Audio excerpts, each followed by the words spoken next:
ಯಾವ ಕರಿಯರ್ಗೆ ಜಾಸ್ತಿ ಭವಿಷ್ಯ ಇದೆ ಅಂತ ವಿಶ್ಲೇಷಿಸಬಹುದು ನೀವು? They have the capacity, they have all the skills required, and they are motivated to get into it. Even if there is a downfall in that career. ಎಲ್ಲ ಹುದ್ದೆಲ್ಲೂ ಎಲ್ಲರಿಗೂ ಪ್ರಾಮುಖ್ಯತೆ ಇದೆ. ಯಾಕಂದ್ರೆ ಇವಾಗ ವೈದ್ಯರಿಲ್ಲ ಅಂತಂದ್ರೆ ನಾವು ಆರೋಗ್ಯವಾಗಿರಲ್ಲ, ಸೋಲ್ಜರ್ಸ್ ಇಲ್ಲ ಅಂದ್ರೆ ನಾವು ಸೇಫ್ಟಿ ಆಗಿರಲ್ಲ. ಯಾವ ಕರಿಯರ್ಗೆ ಜಾಸ್ತಿ ಭವಿಷ್ಯ ಇದೆ ಅಂತ ವಿಶ್ಲೇಷಿಸಬಹುದು ನೀವು? ನಾವು ಏನು ಮಾಡಿದ್ರೆ ಭವಿಷ್ಯ ಇದೆ ನಮಗೆ? That question should not be asked to a counselor. That question should be asked to an astrologer. And even astrologers cannot predict. One career will go up, one career will go down. But those who have selected the career for the right reasons, because they like it, they have the capacity, they have all the skills required, and they are motivated to get into it. Even if there is a downfall in that career, even opportunities come down, nothing will happen to that person. That person will continue to grow in that career.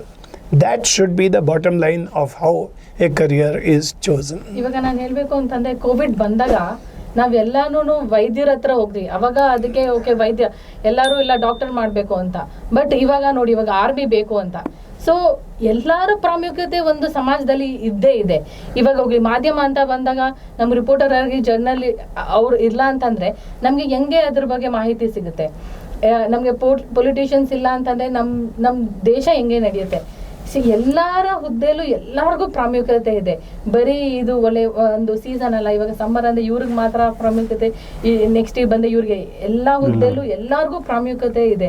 ಯಾಕಂದ್ರೆ ಇವಾಗ ವೈದ್ಯರಿಲ್ಲ ಅಂತಂದ್ರೆ ನಾವು ಆರೋಗ್ಯವಾಗಿರಲ್ಲ, soldiers ಇಲ್ಲ ಅಂದ್ರೆ ನಾವು safety ಆಗಿರಲ್ಲ, ಏನೋ ಸಾಮಾಜಿಕ ಇರಲ್ಲ ಅಂತಂದ್ರೆ ನಮ್ಗೆ ಮಾಹಿತಿ ಸಿಗಲ್ಲ. ಸೊ ಎಲ್ಲಾ ಹುದ್ದೆಗೂ ಪ್ರಾಮುಖ್ಯತೆ ಇದ್ದೇ ಇದೆ. ತುಂಬ ಚೆನ್ನಾಗಿ ಹೇಳಿದ್ರಿ ನೀವು. ಪ್ರತಿಯೊಂದು ನಾವು ಆಯ್ಕೆ ಮಾಡಿಕೊಳ್ಳುವಂಥ ನಮ್ಮ ಹುದ್ದೆ ಇರ್ಬೋದು, ನಮ್ಮ ದಾರಿ ಇರ್ಬೋದು, ಪ್ರತಿಯೊಂದ್ರಿಗೂ ಕೂಡ ಭವಿಷ್ಯ ಇದೆ ಅಂತ ಹೇಳ್ತಾರೆ. ಇವತ್ತು ವೈದ್ಯರು ಇರಲಿಲ್ಲ ಅಂದ್ರೆ ಸಮಾಜ ಆರೋಗ್ಯ ಇರಲ್ಲ, ಅಂಗಡಿಕಾರ ಶರ್ಟ್ರ್ ಇರಲಿಲ್ಲ ಅಂದ್ರೆ ಅಂಗಡಿ ನಡೆಯಲ್ಲ, ಇನ್ನೊಂದಿರಲ್ಲ ಅಂದ್ರೆ ಮತ್ತೊಂದು ಆಗೋದಲ್ಲ. ಹೀಗಾಗಿ ಪ್ರತಿಯೊಂದು ತಮ್ಮ ಆಯ್ಕೆಗಳು ಬಹಳ ಇಂಪಾರ್ಟೆಂಟು. ಪ್ರತಿಯೊಂದು ಆಯ್ಕೆಯಲ್ಲಿ ಭವಿಷ್ಯ ಇದೆ ಅಂಥೇಳಿ ಡಾಕ್ಟರ್ ಅಲಿ ಖ್ವಾಜಾ ಅವರು ಇದು